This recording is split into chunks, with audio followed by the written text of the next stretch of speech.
Hi friends, எல்லோருக்கும் வணக்கம். எல்லோரும் எப்படி இருக்கீங்க? நல்லா இருக்கீங்களா?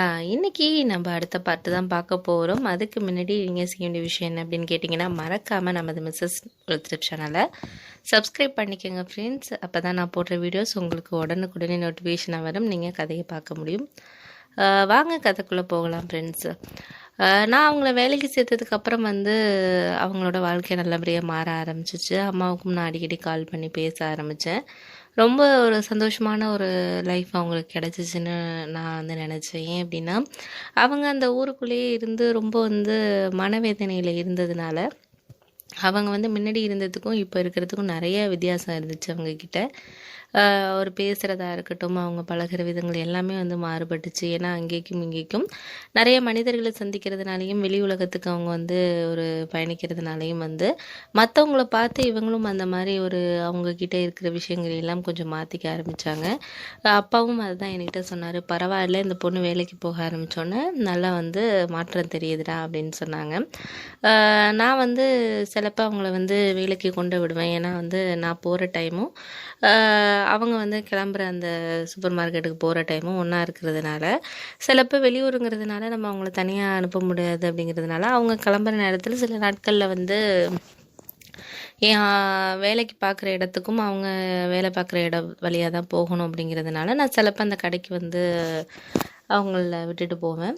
அப்படி போகிறப்போ எங்களுக்குள்ளே ஒரு நெருக்கம் ஆரம்பிச்சிச்சு அப்படின்னு தான் சொல்லணும். அதுக்கு முன்னாடி அவங்க ஓரளவு என்கிட்ட பேச மாட்டாங்க. ஆனால் போக போக என்கிட்ட பழகுறதும் சரி, என்கிட்ட அவங்க நடந்துக்கிறது, அதுக்கப்புறம் என் துணியெல்லாம் துவைச்சி போடுறது, என் மேலே ஒரு அக்கறை அவங்க தனியாக காட்டுற விஷயங்கள் எனக்கு நல்லாவே தெரிஞ்சிச்சு. ஏன்னா எப்போதுமே நம்ம வாழ்க்கையில் ஒரு அம்மாவுக்கு அடுத்த இடத்த நம்மளுக்கு ஒரு மனைவியாக இருக்கிறவங்க தான் கண்டிப்பாக இல்லை மனைவி ஆக போகிறவங்களா இருக்கிறவங்க ரொம்ப அக்கறையாக இருப்பாங்க. அவங்க நம்மளுக்கு ஒன்றும் பிடிச்ச விஷயங்கள் எல்லாமே பார்த்து பார்த்து செய்கிறதுலையே நம்ம தெரிஞ்சுக்கலாம். அவங்களுக்கு எந்த அளவுக்கு நம்ம மேலே ஒரு பாசம் இருக்குது, எந்த அளவுக்கு ஒரு அக்கறை இருக்குதுன்னு கண்டிப்பாக தெரிஞ்சுக்கலாம். அது எனக்கு நல்லாவே தெரிஞ்சிச்சு. எனக்கும் மனசுக்குள்ளே ஒரு ஆசை இருந்துச்சு. கண்டிப்பாக அவங்கள ஒரு திருமணம் பண்ணிக்கணுங்கிற ஒரு எண்ணம் இருந்துச்சு. இருந்தாலும் எங்களை சுற்றி இருக்கிற எங்கள் ஃபேமிலி எப்படி பார்ப்பாங்க அப்படிங்கிறது எனக்கு ஒரு இணை புரியாத ஒரு கண்ணோட்டமாகவே தான் இருந்துச்சு.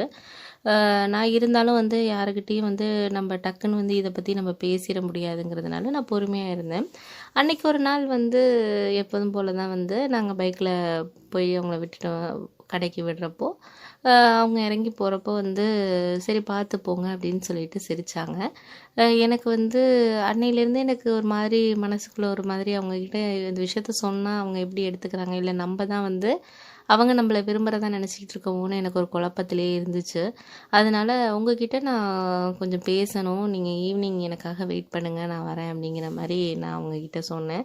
அதுக்கு அவங்க என்ன விஷயம், ஏதாச்சும் ரொம்ப முக்கியமாக ஊரில் உள்ளது ஏதாச்சும் முக்கியமான விஷயமா அப்படின்னு கேட்டாங்க. இல்லை இல்லை அதெல்லாம் இல்லை, உங்ககிட்ட நான் தனியாக பேசக்கூடிய ஒரு விஷயந்தான் அப்படின்னு சொன்னேன். என்ன அப்படின்னு முக்கியமான விஷயம்னு கேட்டாங்க. இதை இப்போ சொல்ல முடியாது, நான் உங்ககிட்ட ஈவினிங் சொல்கிறேங்க அப்படிங்கிற மாதிரி நான் சொன்னேன் அவங்கக்கிட்ட. அதுக்கு சிரிச்சுக்கிட்டே சரின்னு சொன்னாங்க. எனக்கு ஆஃபீஸ் போனதுக்கப்புறமும் முறையே எப்படி சொல்கிறது, மனசுக்குள்ளே என்ன அவங்கக்கிட்ட பேச போகிறோம், முதல் முறையாக அவங்கக்கிட்ட இதை பற்றி பேச போகிறோங்கிறப்போ நம்ம என்ன சொல்லுவாங்கங்கிற மாதிரியான நிறைய தயக்கம் இருந்துச்சு.